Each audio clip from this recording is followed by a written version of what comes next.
میرے نبی کا ایک صحابی عمرہ کرنے جا رہا تھا، اونٹ پر سوار تھا۔ صحابہ نے بتایا پیغمبر اس کا اونٹ بدک گیا اور وہ بھاگا، جیسے ہی وہ بھاگا نا تو یہ بیچارہ اوپر سے گرا اور اس کا منکا ٹوٹ گیا ہے،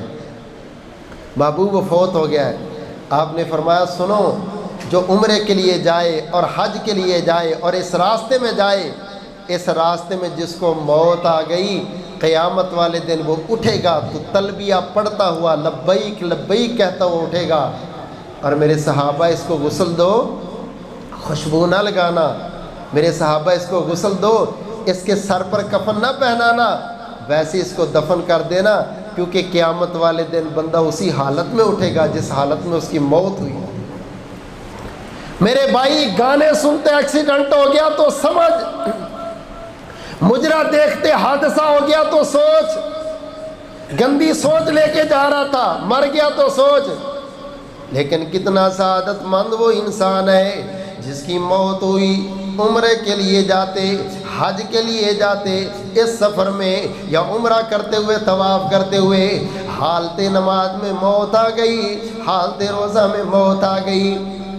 سفر حج میں موت آ گئی، سفر عمرہ میں موت آ گئی، اپنی دعائیں کرتے کرتے موت آ گئی۔ اللہ اکبر کبیرہ، اللہ کی قسم یہ بندہ بڑا خوش نصیب ہے، بڑا خوش نصیب ہے۔ آئیں اپنی دعاؤں کا حصہ بنائیں، اللہ قسمت میں کر دے، نصیب میں کر دے، اس دفعہ نہیں تو اگلی دفعہ ضرور، اب نہیں تو کل ضرور۔ اپنی کوششیں بھی جاری رکھیں، محنت بھی جاری رکھیں، سامان بھی جاری رکھیں، لیکن سب سے بڑی تیاری اللہ سے دعا ہے، سب سے بڑی تیاری دل کی تڑپ ہے، سب سے بڑی تیاری اخلاص والے جملے ہیں،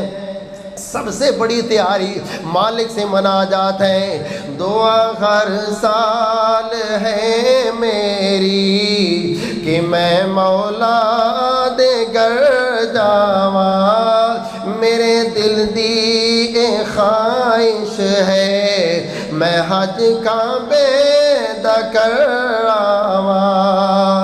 اور میرے دل دیاں آسانے